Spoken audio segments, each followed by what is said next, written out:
Во основното училиште Никола Каре во село Нурово, општина Крушево, започна втората недела од бојкотот на наставата. Децата и натаму остануваат дома поради лошите услови за учење. Родителите повторија дека нема да ги пушта децата во училиште се додека надлежните институции не дозволат реализација на градишните работи и легализација на новата училишна зграда, која во моментов ја градат жителите на селото. Министерката за образование Весна Јаневска призна дека за оваа проблематика била информирана од медиумите, потсетувајќи ги родителите дека не треба да действуваат сами кога станува збор за училишна установа. Министерката Јаневска рече дека одговорност треба да има и градоначалникот на општината, кој изјави дека не знае кој стои зад изградбата на оваа училишна зграда.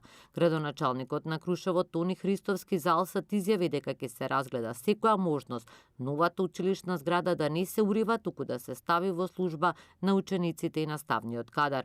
Христовски потсетува дека генезата да не се легализира новата училишна зграда која е веќе во изградба, но и старата датира многу години наназад, под територијалната поделба во 96-та. Жителите на селото Нурово од минатиот понеделник протестираат пред училишната зграда, откако полицијата ги запре градежните работи на објектот и според жителите се разгледувала одлуката за уривање на објектот поради немање одобрение за градба од институциите.